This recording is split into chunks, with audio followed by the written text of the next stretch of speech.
Amandla. Amandla. Viva EFF, viva. Tata, EFF, tata. Watinta bafazi. Watinta bafazi. Amandla. Amandla. Long live the undying spirit of Winnie Mandela. Long live. Long live the undying spirit of Winnie Mandela. Long live. Amandla. Thank you very much. We gather here today to honor the courage, the sacrifice, and the determination of the women who changed the course of our country's history. On the 9th of August in 1956, over 20,000 women from all walks of life marched to the Union Building in Pretoria. They were led by the fearless Lilian Ngoyi, Helen Joseph, Rahima Musa, and Sophia Williams de Bruyn. They carried with them not just petitions, but the collective defiance of millions of women against the cruel and unjust system. They marched to protest the extension of the apartheid past law to women laws designed to humiliate, control, and dehumanize African people in their own land. These women were not only marching against passes, they were marching against poverty, racial injustice, exploitation, and the degradation of African families. Their struggles was not separate from the national struggle. It was central to it.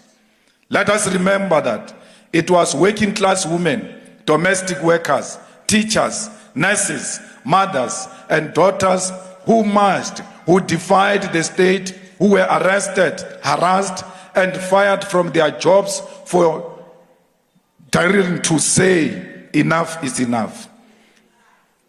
We salute the revolutionary leaders of Lilian Ngoyi, Helen Joseph, Sophia Williams de Bruyn, and Rahima Musa, just as we honor Charlotte Maxeke, the first black South African woman to graduate with a university degree and a founder of the Bantu Women's League.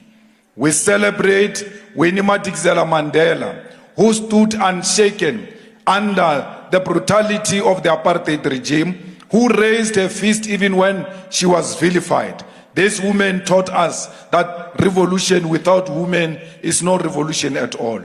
Fighters, it is also very symbolic that today on this important occasion, we gather here in Sekunda, Mpumalanga, at the Lilian Ngoyi Center, a center named after one of the most fearless and visionary women leaders our country has ever known.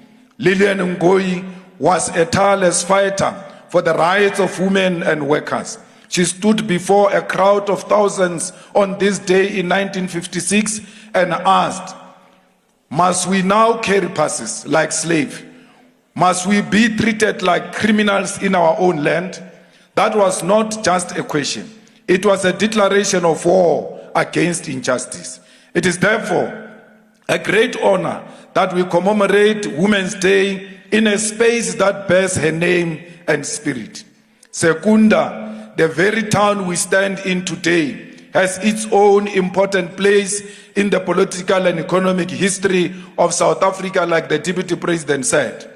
Established in the 1970s as a central site for the operations of Sasol, the apartheid regime state-owned energy giant, Sekunda was a symbol of the regime's economic power and its ruthless exploitation of black labor. The coal mines, petrochemical plants, and factories of this area were built on the backs of black workers who were denied proper housing, education, healthcare, and dignity.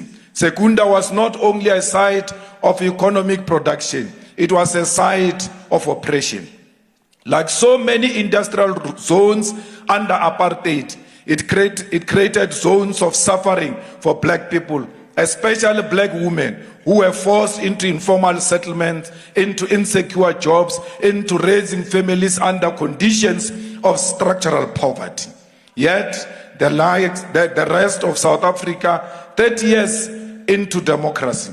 Mpumalanga continues to face deep challenges for women. This is a province rich in minerals and energy, yet the women who live here still struggle to find safe, decent housing, clean water, access to health care, and jobs that pay a living wage. People in Secunda suffer from health issues caused by the mines and extractive industries because mining and industry here is not done responsibly, and there's been no care at all to take care of the communities in this area. Children are born sick due to pollution, and parents are sick either from the mines and industry of the polluted air and water due to corporate neglect. When these companies get these concessions to mine and withdraw from our land, they are expected to ensure corporate social responsibility, to still care for the land, extract responsibly, and build our communities. However, they refuse to do so, and our government does not even care to hold them responsible because they do not mind getting money in bribes or simply not caring about the people of this land. As long as they live well in their own conditioned houses and cars, while disease of lungs and kidney ravage those who have to live with mine, dams, and polluted air. The clinics are underfunded, the schools are overcrowded, and women still walk long distance for water and firewood, while corporate like Sasol and Glencore extract billions from the soil beneath their feet. This is a province built around fuel and chemicals, but where many women still cook with paraffin. A place rich in energy, but where women struggle for electricity in their home. Mpumalanga is a land where multinational companies mine coal, platinum, chrome, and manganese, but the communities remain trapped in poverty, service delivery failures, and environmental destruction. Women in Embalenhle still walk kilometers to fetch water, while companies like Sasol drain millions of liters from industrial processes. Women in Nkomazi, in Bushbuckrees and Tekwani still give birth in overcrowded clinics with too few nurses and little medication. The collapse of health infrastructure in places like Shongwe Hospital and Mapulaneng Hospital has a gendered impact, as it is women who wait in queues for hours, who care for the sick, who die in maternity wards due to neglect and lack of resources. Women in Emalahleni, Carolina, and Delmas breathe toxic air and drink unsafe water, while the children they raise suffer from diseases and developmental challenges. Yet still, the government protects mining profits over human lives. These are not accidents of nature. They are policy choices, and they are killing our people. When we say that the struggle continues, we are talking about women who are still unemployed in a province where most jobs go to the politically connected.